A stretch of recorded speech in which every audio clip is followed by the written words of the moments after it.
Au plein cœur de la saison de cross, nous nous sommes rendus ce jeudi à Saint-Brieuc, dans les Côtes-d'Armor, à la rencontre d'une figure importante de l'athlétisme breton, Marie-Pierre Duros.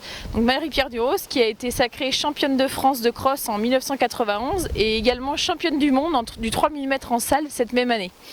Donc nous avons été à sa rencontre pour qu'elle nous parle de l'entraînement, des différentes techniques et ce qu'elles ont évolué depuis ces 20 dernières années, et donc qu'elle porte un regard également sur l'athlétisme breton et national. Donc allons-y. Bon Marie-Pierre, bonjour. On est venu te rencontrer ici donc à Saint-Brieuc. On souhaitait donc échanger un peu avec toi sur l'entraînement, mais toi ta carrière déjà elle s'est arrêtée il y a quelques années maintenant. Tu pratiques toujours un peu la course à pied?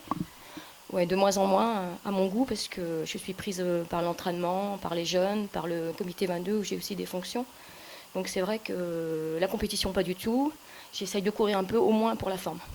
Donc tu es très active malgré tout dans l'univers de la course à pied aujourd'hui en tant qu'entraîneur au sein de ton club, l'UA Langueux, c'est ça? Oui, tout à fait. Quand j'ai arrêté en tant qu'athlète la compétition, j'ai tout de suite pris le club de Langueux au niveau de l'entraînement. Et aussi maintenant des missions aussi au sein du comité 22 puisque je suis la présidente de la CSO et vice-présidente au niveau du comité départemental. Donc bien impliquée dans la clé. Ouais. D'accord. Et donc aujourd'hui, on va s'intéresser davantage à l'entraînement. Donc aujourd'hui, tu as un groupe d'athlètes que tu entraînes, c'est des jeunes, des moins jeunes? Dans le club, ça va de l'école d'athlétisme à vétérans. On est un groupe d'un peu plus de 100 licenciés avec principalement demi-fond. Donc aux régionaux, pour situer un peu, on aura une cinquantaine de qualifiés, donc avec beaucoup d'équipes. Donc on est un bon groupe dynamique et surtout jeune. Ouais. Donc toi, tu fais les plans d'entraînement avec Daniel, ton précédent coach, aussi pour tout ce groupe-là? Tout à fait, avec Daniel, on travaille en étroite collaboration. Daniel nous a rejoints il y a maintenant 7-8 ans, puisqu'il était à l'emballe avant, et on travaille ensemble sur la partie technique et l'approche des compétitions. Donc tous les deux, on se complète. D'accord, donc là si on fait un focus justement sur l'entraînement avec ton expérience personnelle il y a une vingtaine d'années, est-ce que toi tu trouves qu'aujourd'hui l'entraînement a évolué, les méthodes ont changé?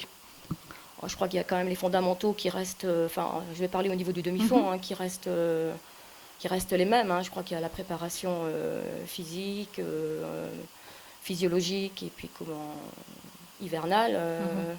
Après, il y a des petites choses qui évoluent sur plan technique. On peut toujours améliorer, bien sûr, la condition physique, la préparation plus technique au niveau technique course. Mais sur la programmation, je pense qu'il n'y a pas eu de grande révolution. Ouais. D'accord. Et donc, si on doit regarder en termes de qualité ou de quantité dans les séances, par rapport à toi, ce que tu faisais à l'époque, est-ce que là, il y a aussi eu des disparités? Ouais, là, après, c'est très, très individuel. Il y a des gens qui ont besoin de s'entraîner énormément pour pouvoir être performants. Moi, je sais qu'à mon niveau, je m'entraînais bien sûr beaucoup, mais pas forcément des grosses doses, puisque je faisais 10 séances par semaine. Donc, ça faisait pas encore trop. Ça faisait une centaine de kilomètres par semaine.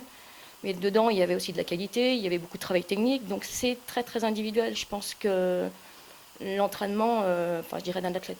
On va parler d'athlète de haut niveau, après, est presque personnalisé, en fonction aussi de la récupération qu'il peut avoir, parce qu'on doit tenir compte de l'environnement professionnel, scolaire, de la façon dont on va récupérer. Donc, c'est pas si simple que ça. Il y a plein de paramètres à prendre en compte avant de pouvoir mettre en place un entraînement.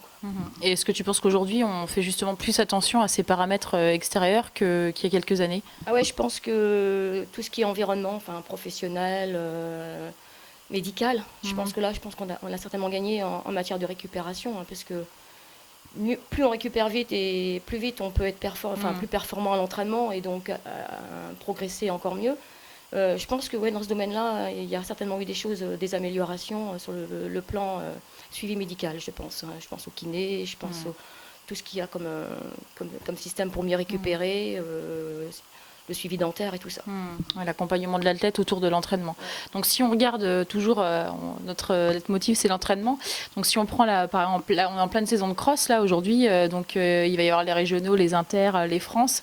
Donc là, si on regarde une semaine concrète ou alors sur plusieurs semaines, comment toi tu construis la préparation au cross?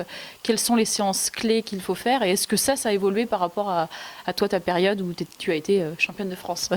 Non, je pense que c'est à peu près les mêmes bases. Après, c'est les doses que l'on va mettre en fonction des catégories, bien sûr, d'athlètes. Et puis, comme je disais, le facteur récupération. Donc si on prend sur la préparation hivernale, je crois qu'il y a la partie très importante là, qui est de septembre, octobre, novembre, là où on va faire toute la partie foncière, conditions physiques, PPG, PPS, qui va être un socle super important dans la préparation, mais qui va même servir dans la préparation estivale, parce que ça va être ces 3-4 mois là de préparation physique qui vont être déterminants pour le reste de la saison.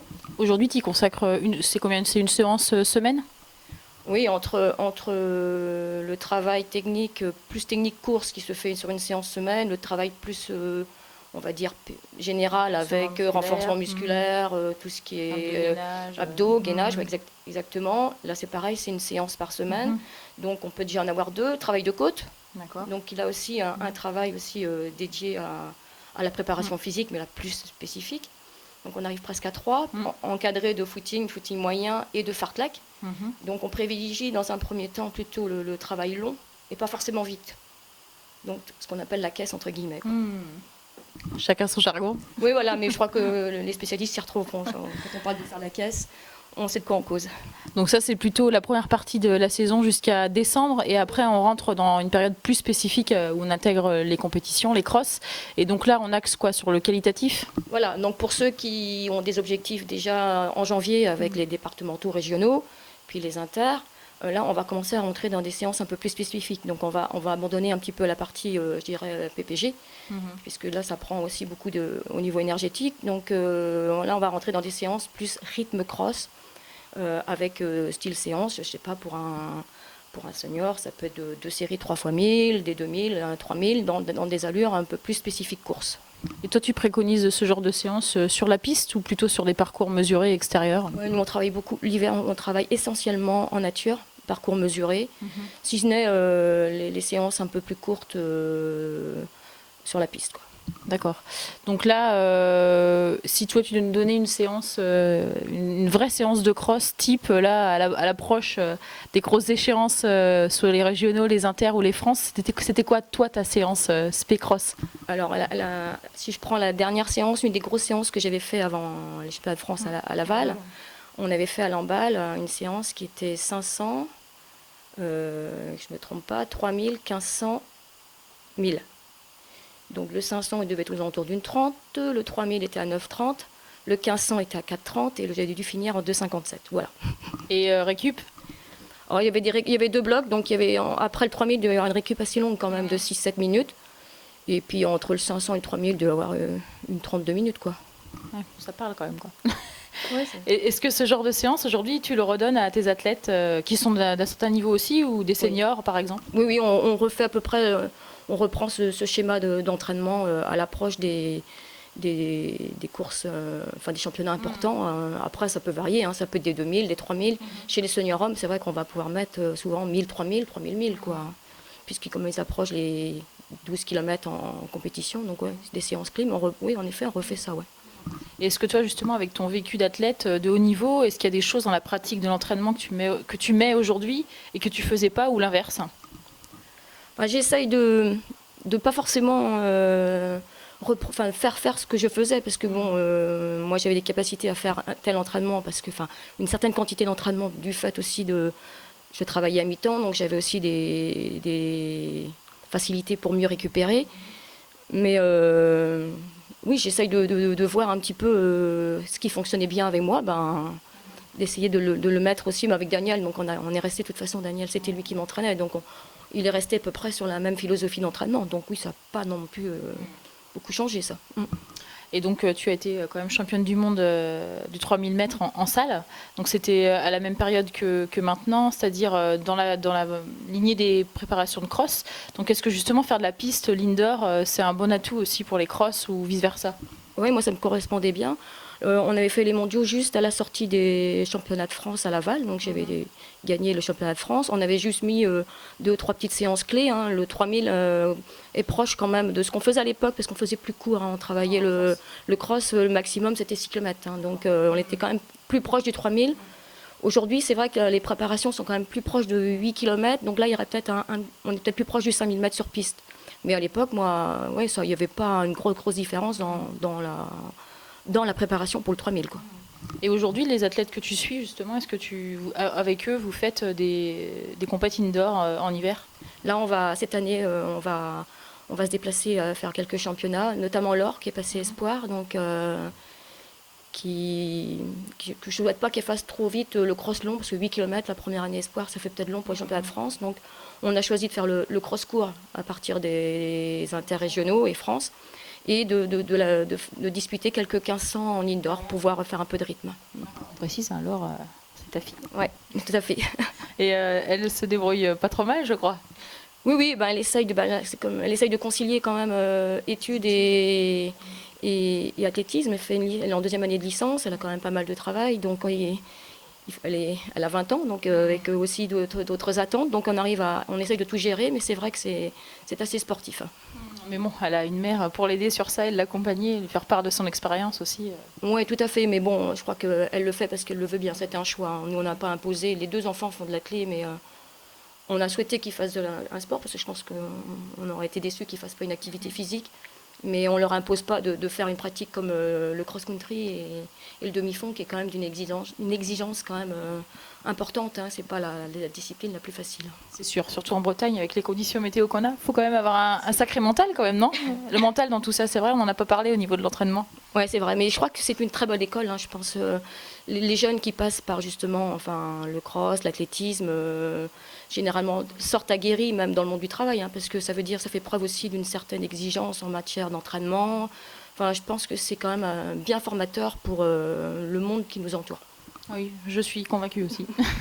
Bon, Marie-Pierre, merci pour ce témoignage. Donc là, si on regarde de façon un peu plus large l'athlétisme et le demi-fond en Bretagne, toi, comment tu as vu aussi? Quel regard tu portes aujourd'hui sur le demi-fond en breton? Est-ce qu'il a évolué par rapport à il y a quelques années où tu étais en haut de l'affiche? Je pense qu'on traverse, une petite période difficile en matière de résultats, que ce soit chez les garçons et chez les filles. Mais bon, je crois que c'est cyclique. Hein. Il y a des périodes où c'est un peu moins bien. Et on voit quelques jeunes qui émergent. Donc je pense qu'on peut espérer retrouver... Il n'y a pas de raison à retrouver du niveau, que ce soit en cross ou sur la piste. Donc j'ai bon espoir. Hein. On voit bien que les effectifs continuent à augmenter dans les clubs, dans les comités.